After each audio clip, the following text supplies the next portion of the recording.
धन्यवाद जया जी। जैसा कि प्रारंभ से ही बातचीत में हम सबको ध्यान में आया कि पंडित राजेंद्र अरुण जी और विनू दीदी ने मिलकर एक कृति तैयार की, और कृति भी अनूठी इसलिए है कि वह राम कथा के एक ऐसे पात्र पर केंद्रित है जिन्हें सामान्यतया महानायक तो नहीं माना गया, लेकिन जो सहनायक होते हुए भी महानायक हो गए, ऐसे लक्ष्मण जी के चरित्र पर यह पुस्तक रची गई। और हम सबका सौभाग्य है कि आज के इस सत्र की अध्यक्षता परम श्रद्धेय रघुनंदन जी शर्मा कर रहे हैं। पितृतुल्य उनका स्नेह आशीर्वाद हम सब पर सदैव बना रहता है।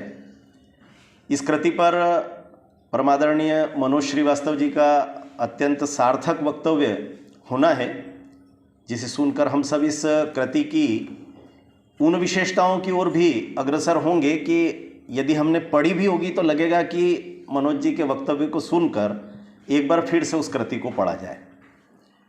बंधुवर राजेश श्रीवास्तव जी भी उपस्थित हैं, राम कथा को भी जीते हैं, और जिस प्रकार से मॉरिशस में एक रामायण केंद्र है, वैसे ही हम सब भोपालवासी गर्व से कहते हैं कि एक रामायण केंद्र हमारे पास भी है, और जिसे राजेश जी चलाते हैं।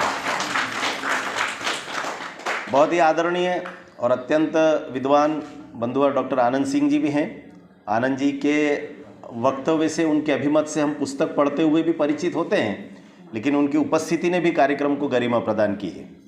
श्रद्धेय जवाहर कर्नावट जी को भी हमने अभी सुना ही, और आदरणीय राजेंद्र जी और विनू दीदी की प्रायोगिक कार्यशैली को उन्होंने रेखांकित किया, ये बहुत अच्छा किया। पुस्तक पर तो चर्चा होना ही थी, लेकिन कभी कभी जीवन में बड़े काम हम करते हैं तो वो रचना कर्म से भी बड़े हो जाते हैं, और मुझे लगता है कि उन दोनों का यह काम, रामायण केंद्र की स्थापना का काम, संभवतः उनके रचना कर्म से भी बड़ा है। और आज की उत्सव मूर्ति आदरणीय विनोद बाला अरुण जी, मैं उनकी उपस्थिति को भी प्रणाम कर रहा हूँ।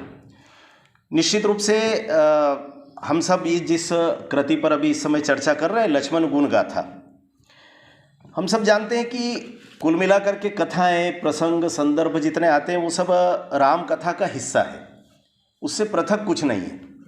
किंतु राम कथा का विस्तार इतना लंबा चौड़ा है कि कई बार जब हम पढ़ते हैं तो हमको ध्यान में आता है कि उस राम कथा के समुद्र से कुछ बूंदें तो ऐसी निकल ही आती है हर बार कि हमको लगने लगता है कि सचमुच क्या हमने पूरी राम कथा पढ़ी या सुनी है क्या। मुझे नहीं लगता कि भारत के जनसामान्य के मन में राम कथा को लेकर के यह संशय भी होगा या यह भ्रम भी होगा कि हमको पूरी राम कथा पता नहीं है। हर व्यक्ति को यह लगता है कि हमको पूरी पता है, लेकिन कई बार जब सुनते हैं, अभी पिछले दिनों एक इसी प्रकार के आयोजन में राम हनुमान युद्ध पर एक कथा सुनने को मिली, मैं आश्चर्यचकित हुआ कि राम कथा का ये भी एक अध्याय हो सकता है, जिन्होंने अपना सीना चीर करके और प्रभु राम की विग्रह के दर्शन जन सामान्य को करवा दिए, हम जैसे भक्तों को। उन हनुमान जी जैसे भक्त के द्वारा अपने प्रभु राम से युद्ध करने की कथा भी अपने आप में कितनी अनूठी रही होगी, कैसे हुआ होगा। अभी की जो कथा है लक्ष्मण जी के महाप्रयाण की, वह कथा भी मुझे लगता है बहुत ज़्यादा प्रचलित नहीं है। तो कुल मिलाकर के राम साहित्य जितना भी लिखा गया, उसके दो हिस्से हम लोग मानते हैं। एक शास्त्रीय साहित्य जिसको हम कहते हैं वह होता है, दूसरा लोक साहित्य होता है। शास्त्रीय कथाओं में सामान्यतः हम सबको पता है कि थोड़ा प्रामाणिकता का पुट होता है, और संदर्भ के रूप में हम सामान्यतः उनको उद्धृत करते ही हैं। लेकिन लोकमानस में ऐसा सब नहीं है। लोकमानस के लिए राम कथा के पात्र इनसे थोड़े भिन्न हैं, और इसलिए लोक के राम को अगर समझना है तो मुझे लगता है कि अभी प्रभु राम की प्राण प्रतिष्ठा के संपूर्ण कार्यक्रम की, जिसको हम पंच लाइन कहते हैं, सूत्र वाक्य था, सबके राम सब में राम। जिन जिन ने राम को भजा, जिन जिन ने राम को पूजा, राम को समझा, उन सबके राम अपने अपने राम हैं। और इसलिए मुझे ऐसा लगता है कि लोक के राम में भी कभी कभी उस तरह के संदर्भ आते हैं, वो उत्तर प्राप्त हो जाते हैं जिन प्रश्नों के उत्तर कई बार शास्त्रीय साहित्य नहीं दे पाता। सामान्यतः मिथक जोड़ते हैं, लेकिन उन मिथकों का उत्तर खोजने के लिए शास्त्र की तरफ भी लौटना चाहिए, और कभी कभी शास्त्रों के प्रश्नों का उत्तर खोजने के लिए लोक की तरफ भी जाना चाहिए, ऐसा मुझे लगता है।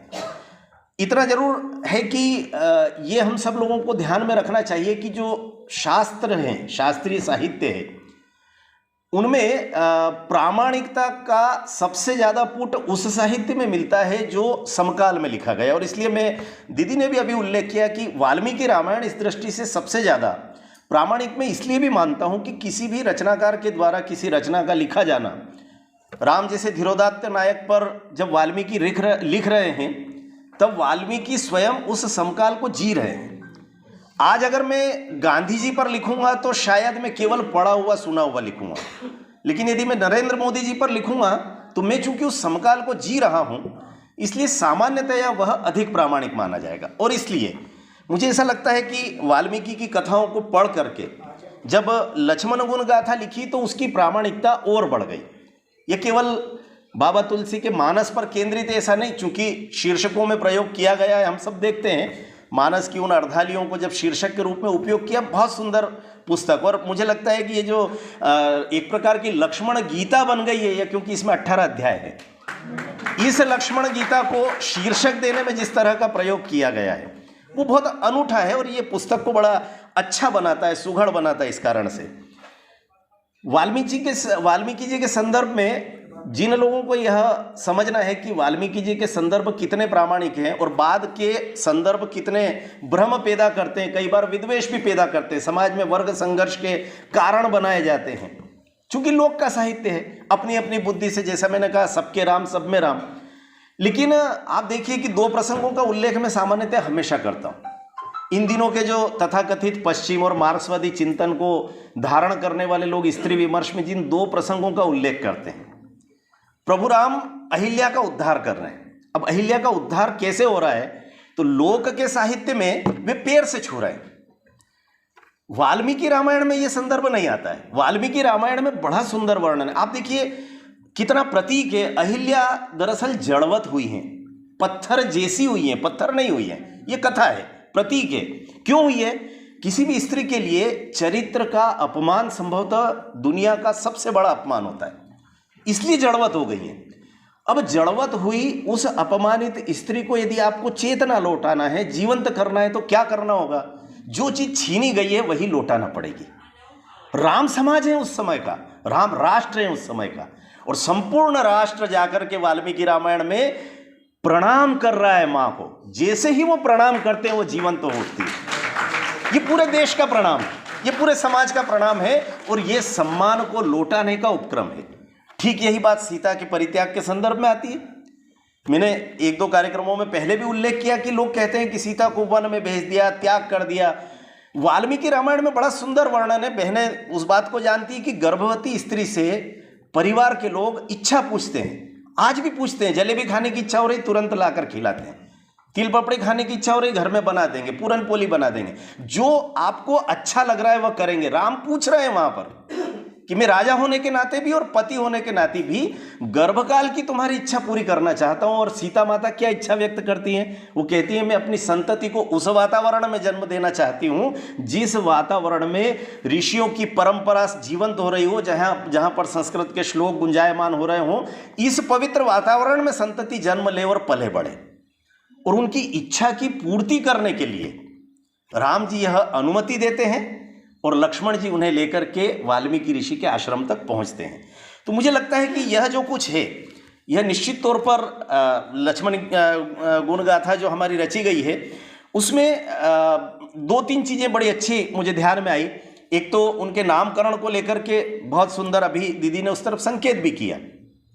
लेकिन मुझे ऐसा लगता है कि लक्ष्मण को अगर नामकरण की दृष्टि से कि जिनमें ये सारे लक्षण हैं, 32 लक्षणों का संदर्भ हमारे संस्कृत वांग्मय में आता है, उनका उल्लेख भी पुस्तक में है। लेकिन मुझे ऐसा लगता है कि ये जो सिंह है, वृक्ष है, चक्र है, शंख है, हाथी है, समुद्र है, कलश है, ये लक्षण केवल लक्ष्मण नहीं बनाते।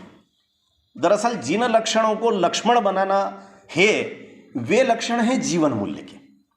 और इसलिए मुझे ऐसा लगता है कि जिन जीवन मूल्यों से लक्ष्मण तैयार हुए हैं वे ये वाले लक्षण न होते हुए संभवतः सेवा है, संवेदना है, त्याग है, इन सब के कारण से लक्ष्मण बनते पूरी राम कथा में। और इसलिए मुझे ऐसा लगता है कि ये जो मंदिरों के प्रासाद पर उत्कीर्ण करने के लिए ये लक्षण तो ठीक है, जिनका उल्लेख आता है प्रतीक के रूप में। हालांकि प्रत्येक लक्षण का एक एक जीवन मूल्य से संबंध है, यह भी हमको ध्यान रखना चाहिए।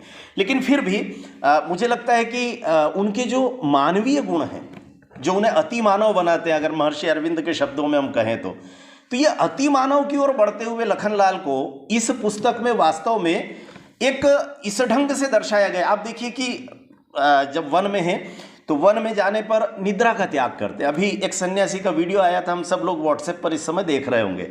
उन्होंने कहा कि मोदी जी से जब वो मिले तो वो हिमालय के समय के उनकी तपस्या के सहयोगी साथी रहे। तो उन्होंने कहा कि वो मिले तो उनका दुख ये था कि मैं अब अपनी नींद को पूरी तरह त्यागना चाहता हूँ और अब 2-3 घंटे की नींद बची है और मैं चाहता हूँ कि थोड़ी साधना और कर लूँ, तो देश के लिए जितना अधिकतम समय दे सकूँ उतना देने का प्रयास करूँ, ये 2-3 घंटे भी पूरी तरीके से नींद को समाप्त कर लूँ। तो उन सन्यासी ने कहा कि ऐसा क्यों करना चाहते हो आप, प्रधानमंत्री हैं, स्वास्थ्य खराब हो सकता है। तो उन्होंने कहा कि वन में रह करके प्रभु राम और माता सीता की सेवा करते हुए, राक्षसों से लड़ते हुए जब लक्ष्मण कर सकते हैं तो मुझे करने में क्या दिक्कत है। ये जो राष्ट्र है, ये चूंकि राम है तो राम की सेवा में हर लक्ष्मण को अपनी निद्रा का त्याग करने के लिए तैयार रहना चाहिए।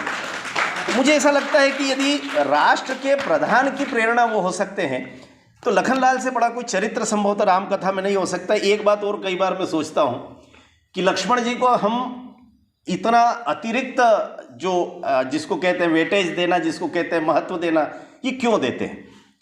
मुझे ऐसा लगता है कि उसका एकमात्र कारण यह हो सकता है, मैं चूंकि बाल साहित्य का विद्यार्थी हूँ, कथा कहानी सुनना उसका महत्व मुझे बहुत अच्छे से पता है। आप देखिए कि संपूर्ण भारतवर्ष के आज 140 करोड़ लोग हैं, मैं इन सबको भी उसमें जोड़ लूं, दुनिया के करोड़ों लोगों के चरित्र का निर्माण राम कथा सुनाकर किया गया है। मुझे लगता है कि विश्व का एकमात्र व्यक्ति लखनलाल है जो राम की नहीं, राम से कथा सुनकर के बड़े हुए हैं। आप उन चित्रों को, रेखा चित्रों को अपनी आंखों के सामने से गुजारिए कि वो गोद में सर रख करके सोए हैं गुरुकुल में, नींद नहीं आती है, महल से, माता पिता से दूर हैं। अपने रामानंद सागर के रामायण में भी बहुत सुंदर ढंग से उसको दर्शाया था। और नींद नहीं आती है तो राम कथा सुनाते हैं। तो स्वाभाविक रूप से उनके जो चरित्र निर्माण हुआ है वह निश्चित तौर पर अनूठा हुआ है। एक स्थान पर और बहुत सुंदर बात आई है कि चूंकि वैसे देखा जाए तो राम के अवतरण की कथाओं को गीता के संदर्भ में जोड़ करके कहा गया है कि यदा यदा हि धर्मस्य ग्लानिर्भवति भारत, लेकिन लक्ष्मण से कहलवा करके प्रभु के अवतरण के कुछ और कारण बताए। उसमें उन्होंने कहा कि अपने मान बिंदुओं की रक्षा के लिए भी प्रभु का अवतार लेना पड़ता है और इसलिए इन मान बिंदुओं का रक्षण करना, यह धर्म की हानि को रोकना है। ये संदेश लक्ष्मण के माध्यम से जाता है। और मुझे लगता है कि आज के संदर्भ में ये मान बिंदु कौन से हैं? मंदिर है, गौ माता है, गीता है, गायत्री है। इन मान बिंदुओं की रक्षा के लिए यदि हम सन्नद्ध होते हैं, खड़े होते हैं, तो मुझे लगता है कि हम सब भी लक्ष्मण हो जाते हैं। लक्ष्मण के जिन मूल गुणों को हम सब बार बार स्मरण करते हैं, उसमें हम कहते हैं कि लक्ष्मण क्रोध बड़ा जल्दी कर लेते हैं, भिड़ जाते हैं। विश्वामित्र जी से भिड़ गए एक आध बार, फिर किसी से भिड़ गए, फिर परशुराम, कितने सारे प्रसंग पूरे मानस में आ जाते हैं। तो लेकिन ये क्रोध कैसा है, ये मन्यु कैसा है? ये दरअसल ये मन्यु जब भी प्रकट हुआ है तो ये अभिमान के रक्षण के लिए प्रकट हुआ, इसलिए ये अभिमन्यु है। ये केवल सामान्य ढंग का क्रोध नहीं है। इसलिए मुझे ऐसा लगता है कि इसमें जहाँ जहाँ इस तरह के प्रसंग आए तो इनको जब आप पढ़ेंगे इस पुस्तक में तो आपको ध्यान में आएगा कि लक्ष्मण का एक अलग प्रकार का विराट चरित्र आप सबके सामने आता है। हालांकि ये जो कथा जो सामान्यतः आती है अवतरण वाली, इसमें कई बार विकृतियाँ भी होती है। आदरणीय दीदी तो मॉरिशस रहती हैं, लेकिन पश्चिम जगत के लोग कई बार हमारी इन चीज़ों को अपमानित करने के लिए भी उपयोग करते हैं, लेकिन उसमें से कुछ रास्ता अपने विद्वान लोग निकाल लेते हैं। तो मैं संक्षेप में बता रहा हूँ कि एक अवधेश जी महाराज हैं अयोध्या के, वो अमेरिका गए हुए थे और वहाँ पर एक बड़े मंदिर का निर्माण हुआ, लेकिन उसका प्रबंधन पूरा ईसाई पादरियों के पास था। तो पता लगा कि इसके प्रधान जो उपदेशक है उसका पद है, उसके लिए इंटरव्यू ले रहे हैं। तो उन पादरियों ने उनको, ये अवधेश जी महाराज भी पहुंच गए थे, ये अवधेशानंद जी नहीं है ना, तो अवधेश जी महाराज गए तो उन्होंने कहा कि आप कहते हो कि यदा यदा हि धर्मस्य ग्लानिर्भवति भारत, तो आपके सारे के सारे भगवान के अवतार जो हैं वो भारत में ही हुए। हमारे यहाँ तो मैसेंजर ऑफ गॉड आए या सन ऑफ गॉड आए, गॉड तो नहीं आए। आपके यहाँ इसलिए आए क्योंकि वहाँ पर सबसे ज़्यादा अधर्म है। इसका मतलब ये हुआ कि दुनिया में सर्वाधिक अधर्म जो है वो भारत में है। अवधेश जी ने एक बड़ी अच्छी बात कही। उन्होंने कहा कि देखिए उसके साथ दूसरी शर्त भी है, कृष्ण की दूसरी बात आप भूल गए। उन्होंने कहा कि जिस धरती पर एक पवित्र माँ की पवित्र कोख मुझे प्राप्त होगी वहां मैं जन्म लूंगा, और वो मुझे केवल भारत में प्राप्त होती है। तो कहने का तात्पर्य ये कई सारी बातें हो सकती है, लेकिन निश्चित तौर पर मुझे ऐसा लगता है कि इन पौराणिक आख्यानों के आधुनिक संदर्भ भी हम सब लोगों को समझना चाहिए। इन 264 पृष्ठों में दीदी ने और श्रद्धेय अरुण जी ने अपने जीवन काल में अपना पूरा जीवन होम करते हुए जो कुछ रसतत्व राम कथा का हम सबको सौंपा है, वो निश्चित तौर पर बहुत अच्छे ढंग से प्रभात प्रकाशन के माध्यम से हम सब के सामने आया है।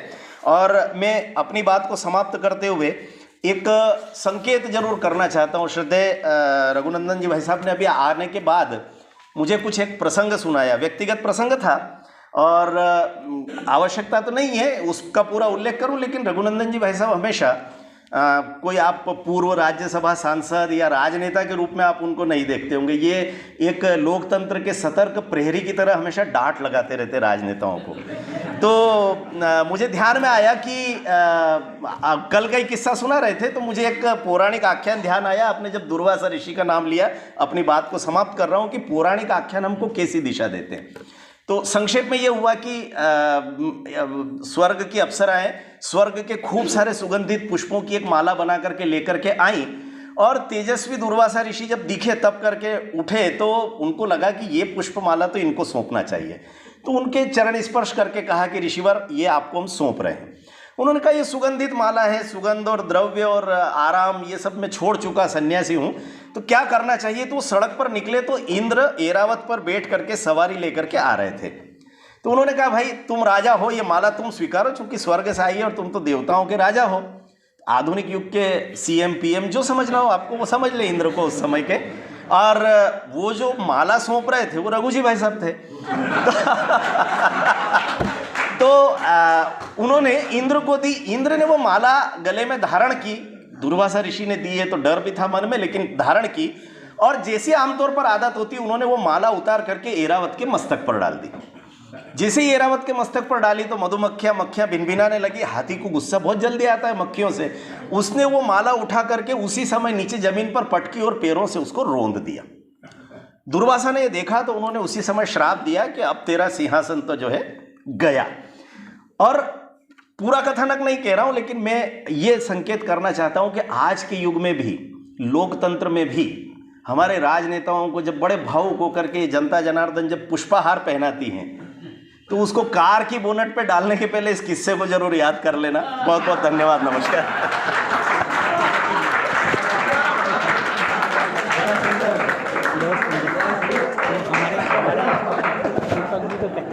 हाँ, पूरा समय